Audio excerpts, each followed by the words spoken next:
The xTool D1 laser made by Makeblock. I already have one. Now I have a second one. And I got the rotary for it right here, the RA2 Rotary. Okay, why did I get a second laser? Well, I have a RA2 laser as well, and I have the rotary for it. And anytime I want to use the rotary, I have to switch everything around, and yeah, it's kind of a hassle.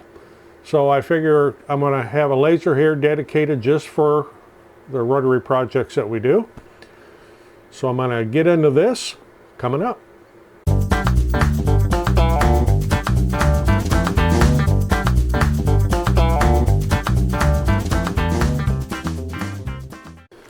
I'm Roger, welcome to the shop, and the question of the day is, can a person have too many lasers? With this one here, I now have 10. Two of the xTool D1s. I have two different types of atom stack. I have an RA2, I have a Saint Smart, I have an Anbull, I have a longer, and I have a 2 trees. And I think that makes 10. Hopefully I didn't leave anything out in there. What we're going to do here is an assembly video of this rotary attachment. I've already done a video on assembling one of these lasers here, the xTool D1. And something I noticed different, because I have opened this, is they now come with a manual. When I got mine, bought my first one, they didn't come with a manual. So I'm not going to go through the assembly of putting this together, because I already did a video on that. And there'll be a link at the end of this video where you can go to watch that if you've purchased one of these. Of course, one of the questions I get all the time is, well, is it any good? Well, if it wasn't any good, I wouldn't have a second one, would I? So, yes, performs very well. So, I'm going to dedicate this video just to putting this here together and what needs to be done, and then I will probably put this together off camera and get it all set up, and we'll get into putting this into operation in a second video. This first one here is just going to be on the assembly. So, what's in the box? We're going to find out. I think I have a pretty good idea. These should be the little riser feet in this little box here. And yes, there's raindrops on here because I carried it in here when it was raining outside. And that's exactly what's in here, is two little sets of risers for raising it up for your rotary. You can also 3D print these. I have made a set for my other one that's 3D printed. But the problem with the 3D printed ones I have are you can't screw them together. They're just one length. These here you can screw together, like so. And we'll get into all of that when I go to do the actual demonstration. I'm just going to put these together so they're not rolling around the shop and I lose them. Okay, we'll get into the next part. And it comes with a book.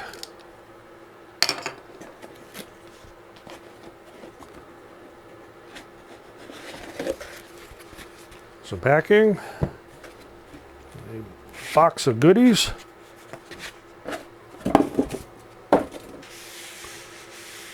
So here's all the parts and pieces that come in that box.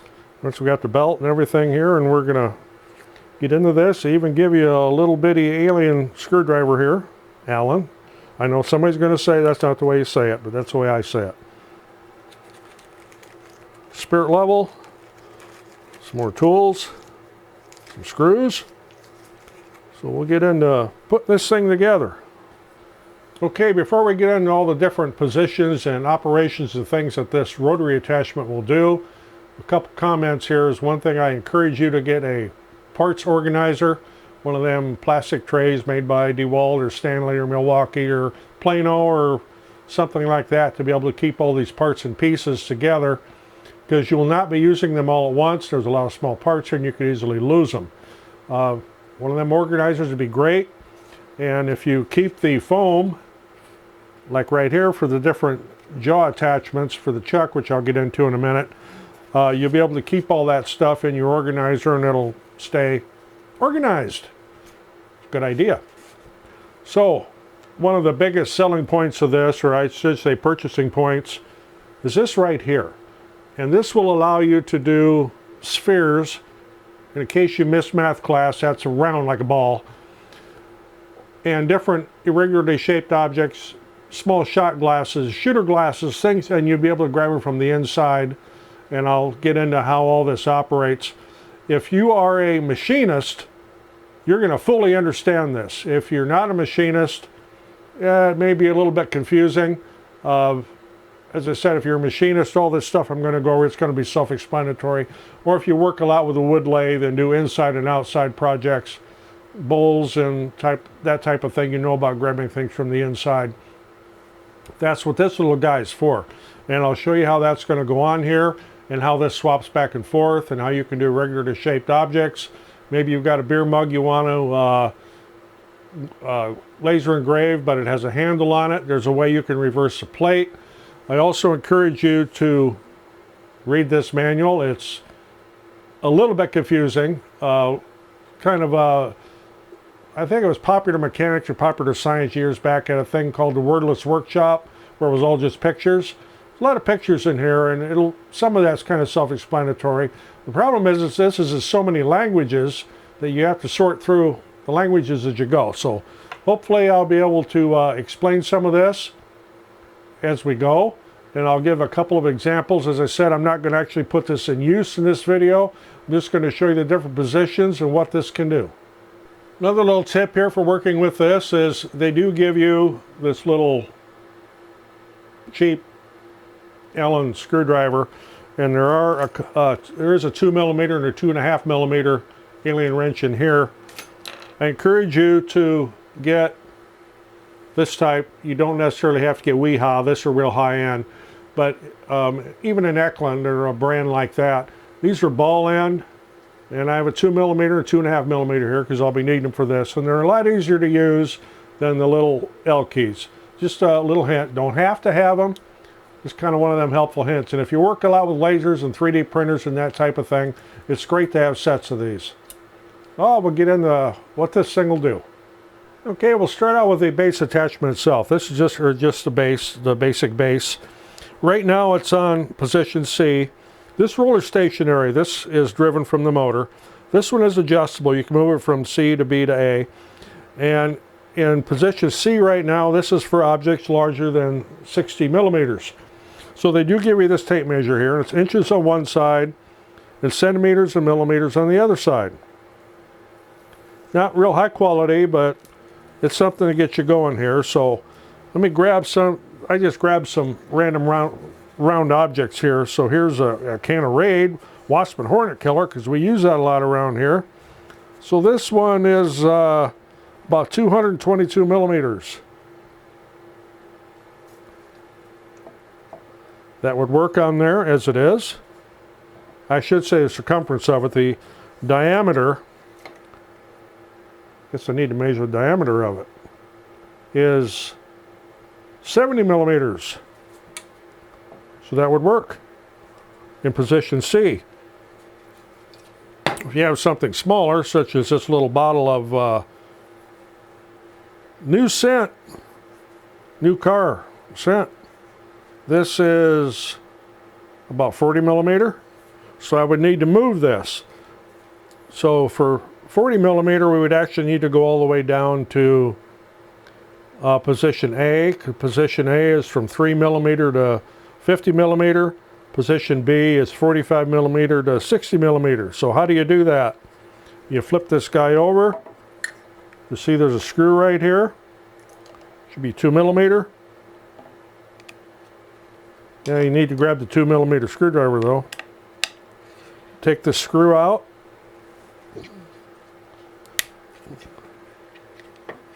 Of course, don't lose it. You would just pick this up, pop it out of its little slot there.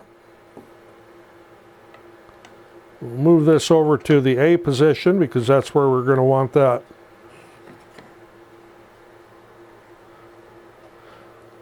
There's a hole right there. Just put that screw back in.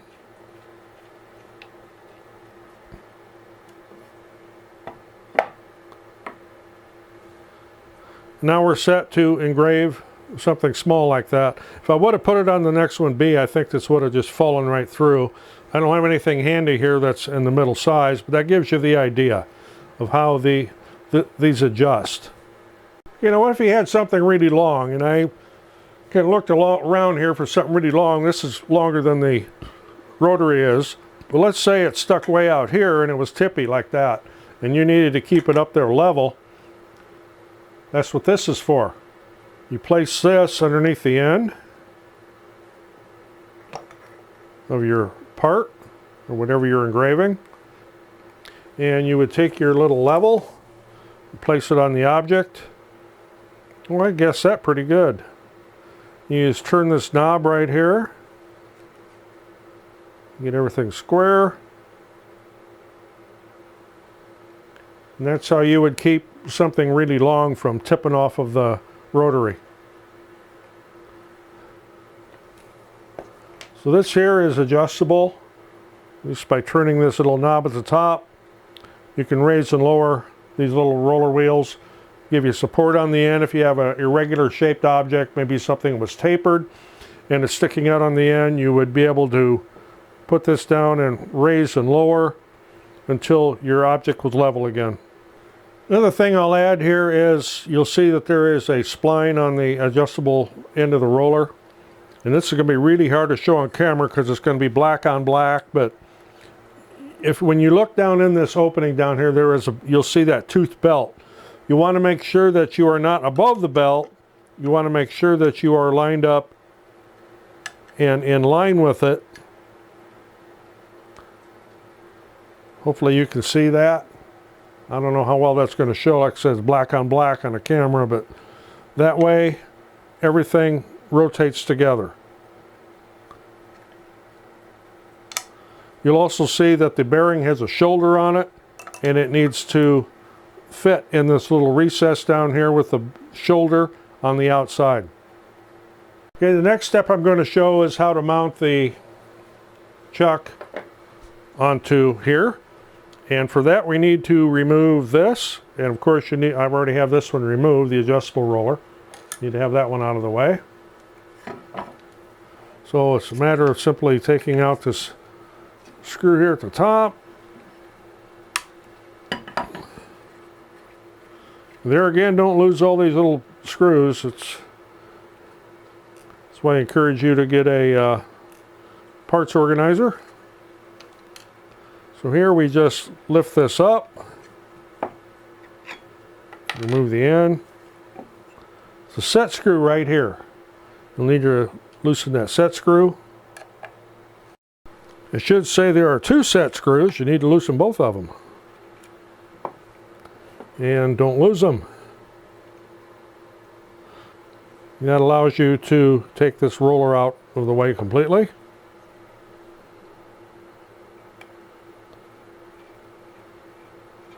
It's probably a good idea to run those screws back in a way so you don't lose them.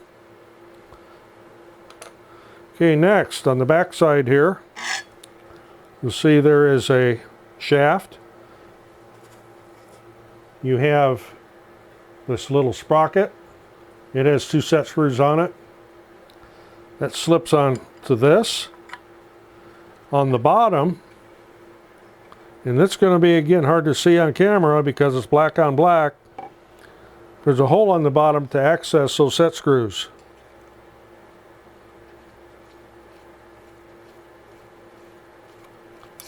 You do need to use the right Allen for that.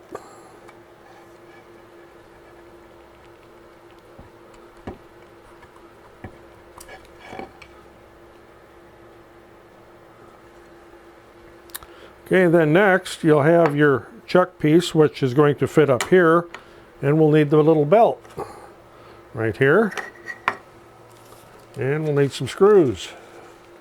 Need 2 screws like this. And they just slip down into these holes.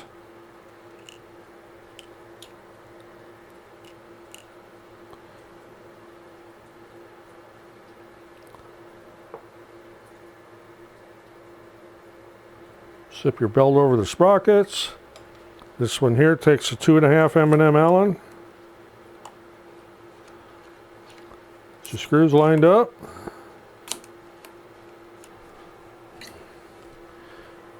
Now you will have what looks like a miniature lathe. This is where it gets interesting and fun. Now you have all these attachments here, and I'll show you what they're for. There's two different types here of these jaw attachments. One is what the, I guess I would call it a one-step. Like I say, I'm not a machinist, but I know enough to be dangerous. This way you can grab something from the outside and clamp it, or you can grab it from the inside and clamp it. This one here is a two-step. So if you're grabbing it from the outside, you've got two different steps here you can use. If you're grabbing it from the inside, you'll have this step here you can use. And I'll put a set on here to show you how these work. Just set this up on end, sorta. You'll have these screws. And I'll set this up to, there's multiple positions here you can choose from as well.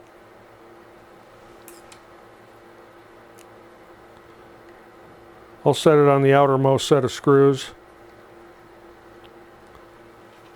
These could also be reversed. They could be put on this way, if you wish, if you wanted to grab it a different direction.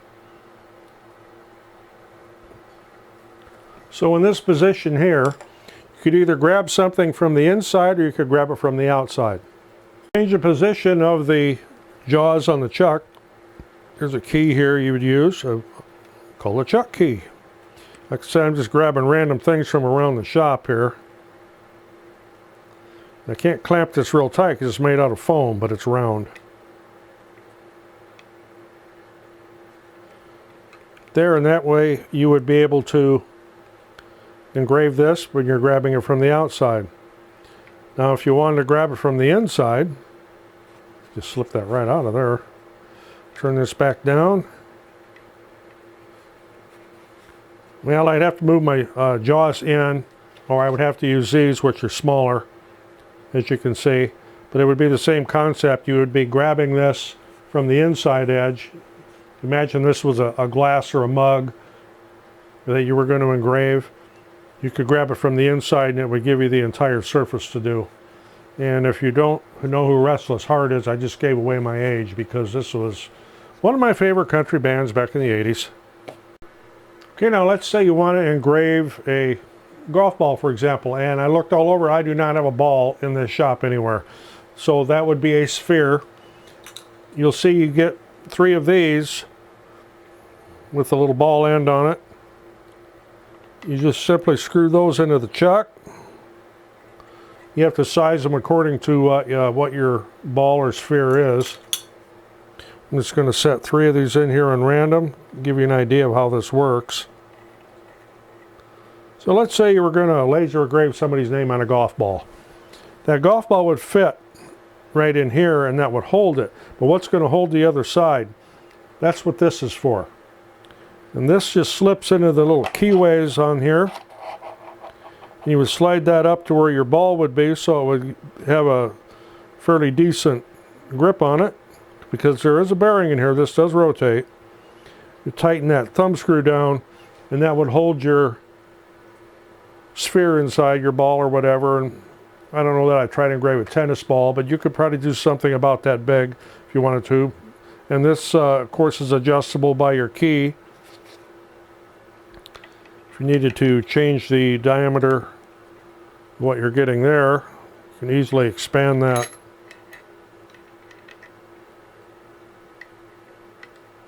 Like so.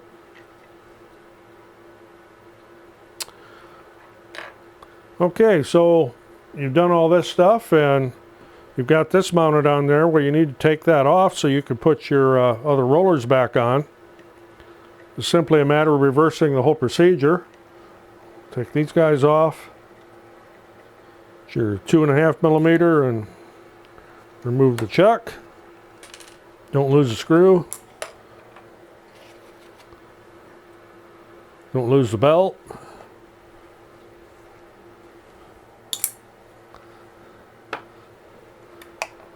Take the end stop back off of there. Okay, now you've got this sticking out the end down here. I'm going to leave this on because my whole purpose for this was to use this chuck attachment, but just to show how to put this thing back together. You need to take your roller and put it back in. Of course, you'll need to back those little screws back out, unless you took them out. On your roller, there's a long end and a short end. The long end goes in here.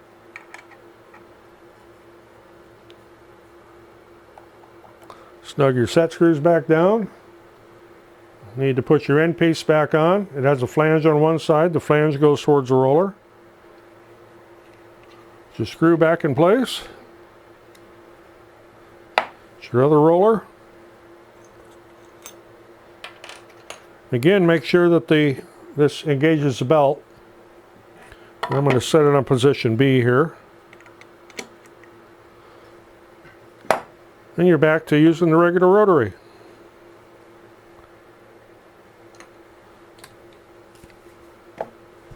Just like so.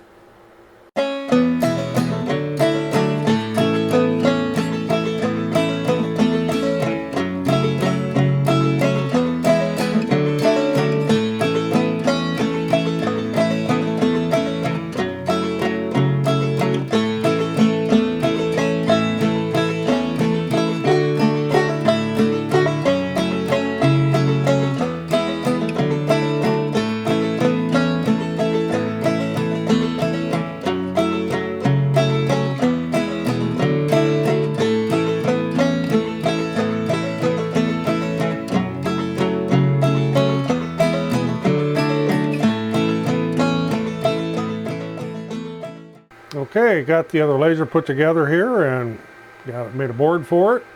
As you can see here, I burned a layout grid for my rotary when I get ready to put it on here. And I did test burn on a sign to make sure everything was working correctly and performing like it should. I do miss having air assist on here.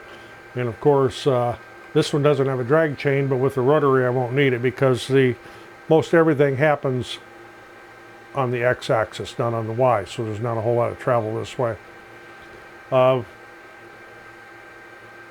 Stay tuned. Coming up, we'll be getting that rotary on here and making some projects. So there's an overview of the different things this rotary can do with its different attachments and how they work. Again, this was only going to be a video focusing on the assembly of the different parts and how they work. There'll be another video here coming up pretty soon. Then we'll get into all the different things you can do with this rotary attachment with this little chuck attachment on it. That's what makes this just great. So if you got anything out of this, appreciate getting a thumbs up. Always helps the channel, and I do encourage you to look through that manual if you're buying one of these. Otherwise, I'm Roger in the shop. Thanks for watching. We'll see you on the next one.